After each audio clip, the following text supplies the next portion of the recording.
In a world where every smile masks 100 hidden thoughts, and every handshake carries more than a simple hello, the essence of a person often lies beneath the surface. Today, we journey into the intricate dance between trust and deception, navigating the maze of human relationships through the lens of Stoic wisdom. The Stoics remind us we can't control others, but our perceptions and reactions, those are entirely ours to master. So join me as we uncover the subtle forces shaping everyday interactions and explore timeless insights to live not only wisely but meaningfully. Stick around as we unpack these truths, and by the end, you'll walk away with more than caution. You'll carry discernment. If this resonates with you, I'd truly appreciate it if you could hit that subscribe button, just a small free way to support the channel. And don't skip around. Every part is crafted to offer valuable takeaways. Let's dive in.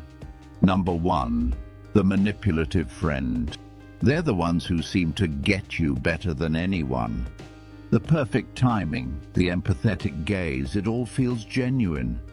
But slowly a pattern reveals itself. Their insight isn't coming from a place of care. It's calculated, used as leverage. These people play the long game. Every interaction is a strategic move. Your vulnerabilities stored not for support, but as tools in their arsenal. Their kindness, a well-crafted mask. What lies behind it is not a friend, but a tactician. Someone who sees relationships not as connections, but as opportunities. Stoicism teaches us to value clarity over comfort, truth over the illusion of harmony. Marcus Aurelius warned against the ease with which our minds can be shaped by appearances. So observe, not just what someone says, but how they behave, how they speak of others, how they handle your trust, and whether they honor your boundaries. Facing a manipulative friend? Start with boundaries, firm and clear. Don't overshare. Not every thought deserves a witness, especially not one with hidden motives. Create space. Reinvest in relationships that uplift and support. Real friends don't constrict you, they help you grow. They enrich your life with care and sincerity, not strip it away through deceit. Number 2, the constant critic. You know the type. No matter what you do, it's never enough. Every plan, every idea, chipped away by relentless disapproval. Their words don't build, they erode. And over time, they wear you down. They'll claim they're just being honest. But there's a difference between feedback and discouragement. Their constant critique becomes a mental fog, making you second-guess everything. Fear replaces spontaneity. Creativity dims. Marcus Aurelius once said, "Reject your sense of injury, and the injury itself disappears." Powerful. Stoicism urges us not to absorb negativity blindly. Pause. Is there truth here? Learn from it if it serves you. If not, let it go, let it float past you. Protect your perspective. Understand their criticism often reflects their own battles, not your shortcomings. Build boundaries, mental ones. Listen, yes, reflect, sure, but choose what you let in. You can't control how they speak, but you can control how you respond. That's the Stoic path. That's how peace is preserved, and growth continues even when the world criticizes.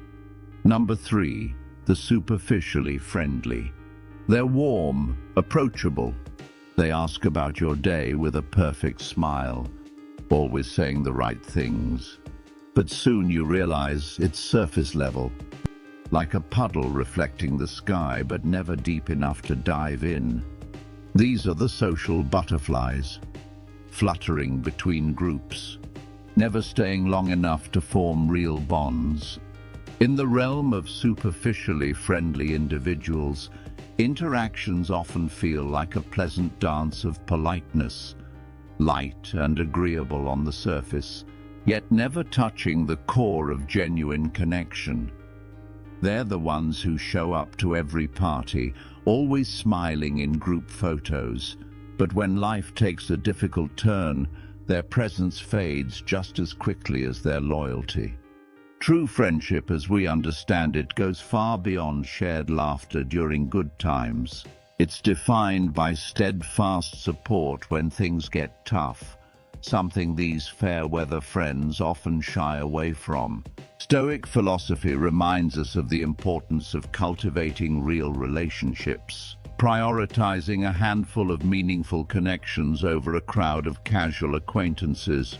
Seneca, one of the great Stoics, stressed quality over quantity when it came to friendship. He championed relationships rooted in mutual respect and sincerity, friendships that reflect our values and offer consistency and trust. Navigating a world filled with surface-level friendliness requires awareness.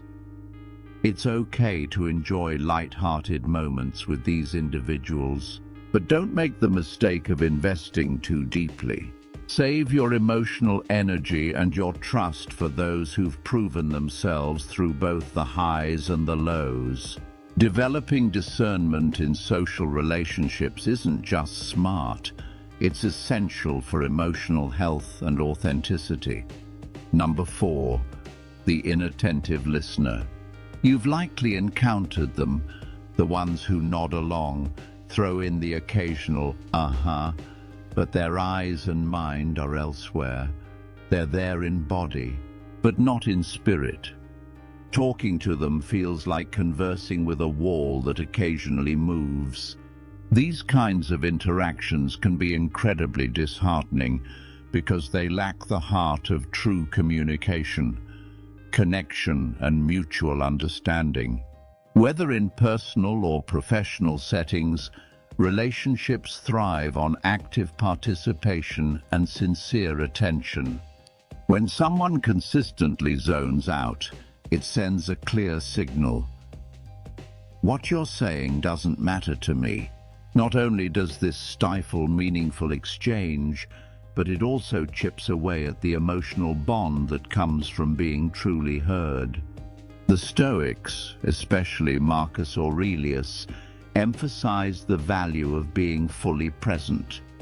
For them, listening wasn't just a polite act, it was a moral obligation. It demonstrated respect and recognition of another's humanity. If you're on the receiving end of this behavior, a few Stoic strategies can help. Start by making your own communication clear and engaging. Sometimes a well-placed question can bring the listener back. If that fails, it may be time for a gentle call-out. Acknowledge their distraction and invite their focus. But if inattentiveness becomes a pattern, it's worth evaluating whether this relationship adds real value. Are you being respected and heard? If not, it may be time to shift your energy toward more reciprocal connections, where attention and respect flow both ways. Number 5, the empathy-lacking individual. Perhaps the most difficult to deal with, the empathy-lacking person moves through life wrapped in a bubble of self-interest. Their world revolves around their problems, their wins, their viewpoints, with little room for anyone else. In conversations, your feelings might be brushed aside or entirely ignored. It's more than just emotional blindness. It's a fundamental failure to recognize others as equally human. These individuals often leave behind a wake of strained relationships, baffled by the constant misunderstandings and friction they encounter. What they lack isn't just emotional intelligence, it's connection. Stoic teachings offer a powerful remedy. They encourage us to look beyond ourselves and remember that we're all part of an interconnected human experience. Epictetus, for instance, taught that we should meet others with kindness and understanding, even when it isn't easy. Compassion, for Stoics, wasn't conditional, it was a core virtue. When faced with someone lacking empathy, don't respond with bitterness. Instead, practice patience and model the kind of empathy you wish to see. Do it not because they deserve it, but because it's the right thing to do. Still, empathy doesn't mean allowing yourself to be drained. Set boundaries. Protect your emotional space. Engaging with someone like this requires a careful balance. Lead with compassion, but never at the cost of your own well-being. While you can strive to model empathy, you must also know when to take a step back, to not let another's self-absorption disturb your inner calm. As Marcus Aurelius wisely said, "What we do now echoes in eternity." So let your choices reflect both integrity and compassion, even when met with indifference. This isn't just about changing someone else. It's about staying anchored in your values, regardless of how others choose to behave. Some people, though, seem to have perfected the art of irritation. With calculated pokes and subtle jabs, they know just how to get under your skin, be it through passive digs, backhanded compliments, or quiet provocations. They treat every interaction like a game of emotional chess. Their goal? To throw you off balance for their gain or amusement. These chronic irritators thrive on your reactions. Every annoyed glance, every sigh of frustration. It's fuel for them, proof of their power, to stir the emotional waters around them. It's exhausting. You feel like you have to constantly stay on guard, bracing for the next micro-attack. But here's where Stoic philosophy becomes your anchor. Stoicism teaches us it's not events themselves that disturb us, but our judgments about them. As Marcus Aurelius wrote, "You have power over your mind, not outside events. Realize this, and you will find strength." This wisdom is crucial when dealing with the constant irritator. By shifting your perspective, by choosing not to let their behavior control your emotions, you reclaim your power. Practice Stoic detachment. Recognize the intent behind their irritations. And once you see it, you gain the choice to not let it touch you. Picture their words losing weight, fading into the background noise of your day. It's not about pretending the irritation isn't there. It's about responding differently. You can notice their tactics without giving them the satisfaction of a reaction. Dealing with a habitual irritator becomes less about confrontation and more about preserving your peace. That's real strength. Not in never being irritated, but in moving through it with grace, guarding your inner stillness in the storm they try to create. The eternal victim. Then there's the eternal victim, someone who seems to live in a state of constant crisis. No matter the time or place, something is always going terribly wrong. But it's not just the endless misfortune that's draining. It's their apparent refusal to change or take action. They often seem more invested in the sympathy than in the solution. Their stories draw you in, tugging at your compassion, but they rarely lead anywhere. At first it may feel rewarding to be needed, but over time it becomes one-sided. Your efforts are expected, even taken for granted, while your own needs are overlooked. Here, Stoicism again offers guidance. Epictetus taught, "Focus on what you can control, accept what you cannot." When dealing with an eternal victim, it's essential to understand your limits. You can offer help, but you can't save them. Only they can do that. The Stoic path encourages empathy, yes, but also detachment.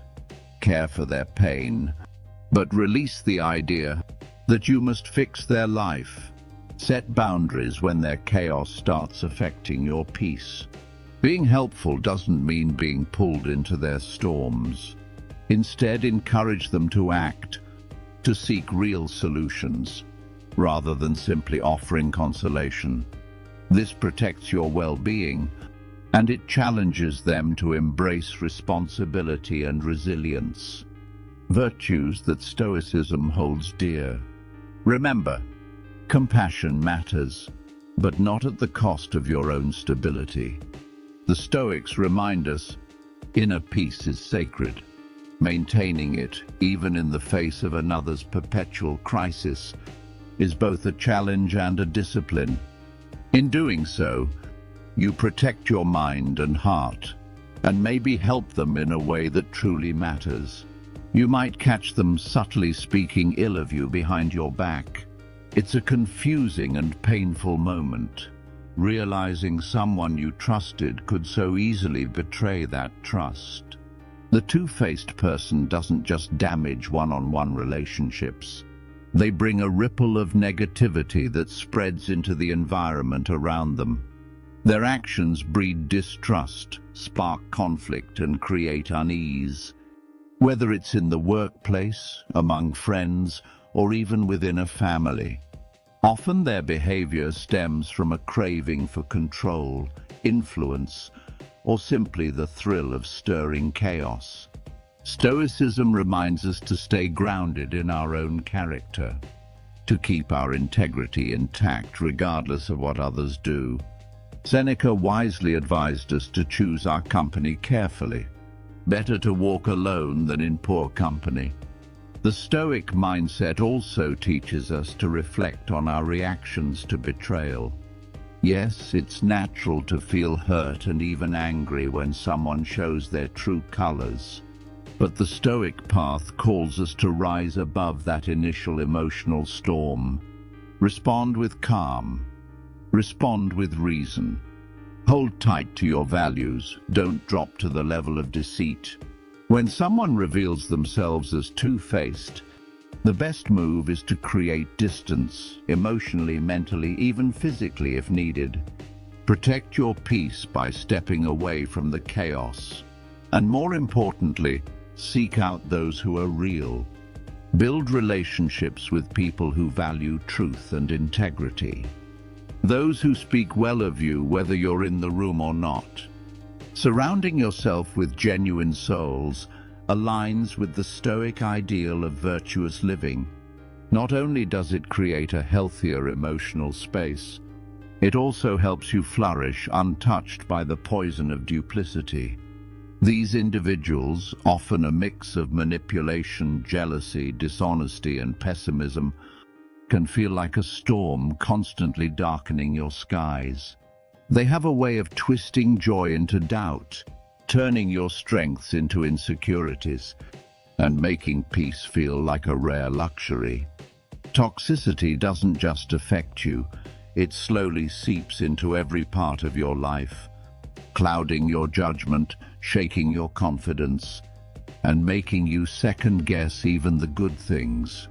They can leave you constantly on edge, bracing for the next outburst or passive-aggressive jab. It's exhausting, and it takes a toll on your mental and emotional health. Epictetus offers clarity here. It's not what happens to you, but how you respond that matters. This Stoic wisdom shifts the focus inward. You can't control others, but you can control your response. That's where your power lies. Set boundaries, firm and clear. Define what is unacceptable and enforce it consistently. Your peace is worth protecting. And if, after all your efforts, the toxic behavior continues, it may be time to walk away entirely. That can be hard, especially when it's someone close. But sometimes choosing your own well-being is the most courageous act. Fill your life with people who lift you up, who support your growth and your joy. Nurture the relationships that bring respect, trust, and authenticity. By doing so, you build resilience and create a life where you can truly thrive. Because in the end, dealing with toxicity isn't just about avoiding harm. It's about living in alignment with your values, your purpose, and your pursuit of lasting happiness. You have both the strength and the right to build a life filled with people and spaces that nurture your spirit. And that's our journey for today. Thanks for spending this time with me here on Stoic Philosophy Daily. Be sure to join us in the next video, where we'll continue exploring timeless Stoic wisdom to help you live with clarity, peace, and purpose. Until next time, stay wise and stay serene.